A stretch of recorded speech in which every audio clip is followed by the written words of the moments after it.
Good evening, moguls. This is Sean Eaglin with the Sessions Talk Show. We are here at the notable Phil and Derek's.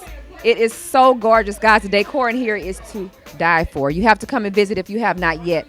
And without further ado, I am beyond excited because I am a super fan. I'm going to share something with him in a second. We're here with Kid from Kid and Play. Yes, and he was just sharing with me that you have really been enjoying yourself here in Houston. I have. Having a great time. I've been coming to this city for a lot of years. Got a lot of great friends, and this was kind of one of my first trip, kind of venturing out of Los Angeles since everything started going down. So. Now you came here. You were doing a comedy show, correct? Yeah. We had comedy shows this weekend, for Friday and Saturday, and tonight we're just kind of chilling out. We're gonna kick it tonight and watch House Party. All right, and I'm so excited. So I wanted to show you something. This is from April 2019. You reposted my post. Yes, you did. My cousin and I. Our boomerang. Yes, we were doing the dance. Yes. Yes, we appreciated it. We did. I have to say, we are and still are super fans. How does it feel 30 years later for people to still share all the love and pour the love on you? I think both Play and I feel actually really humbled by it. You know what I mean? I don't think we had any dream or could imagine that House Party would have been a hit the way it was and then have lasted and endured this long. So we're really humbled by it. Like before the pandemic, we were out touring and, meeting the fans and everything like that. So I know we missed that, but we do know they're always running House Party somewhere. I mean, BET sure loves it.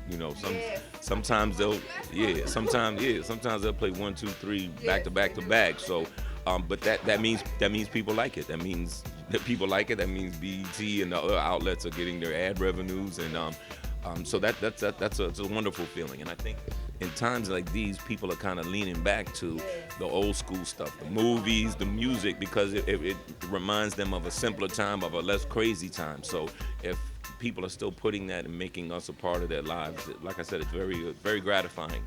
I will say what I admired about you then and now. It's a question I've always had, knowing that you are a college grad. How important was it for you to represent a young black male at that time? There was not that much, representation of young black men going to college. How important was that for you, playing the role as Kid in House Party?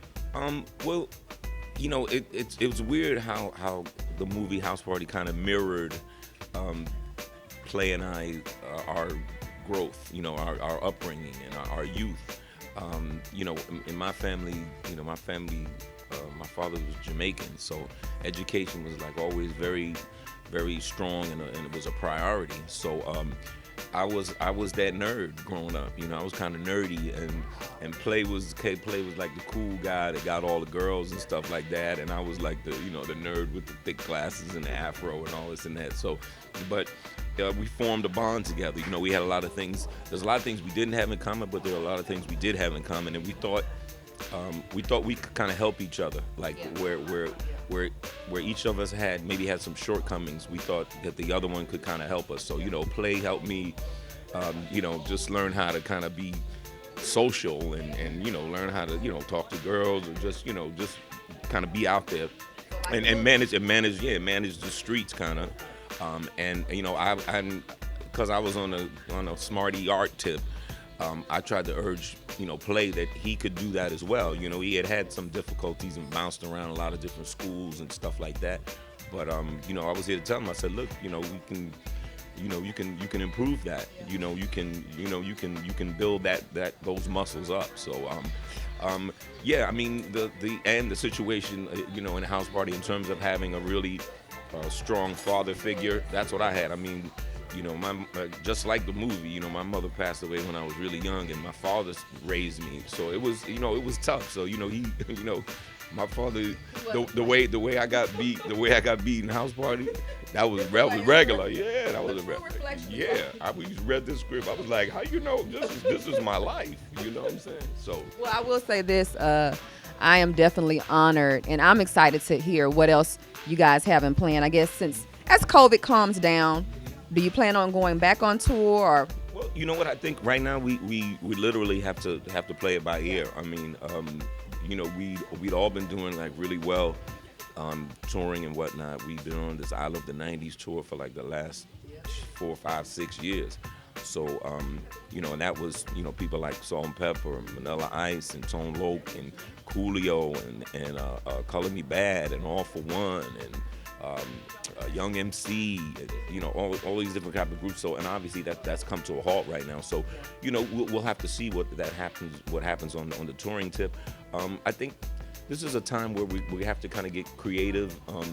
You know, there's plans. I have my company called Kid and Blaze, which is you know, like it's like a weed / entertainment kind of company. So there's some things I'm going to be doing online in the coming months to kind of do that. You know, perhaps a podcast, but you know, some other media kind of ventures that we're going to do. Awesome. I'm still trying to stay very active on the voiceover tip. I do a lot of work in that field.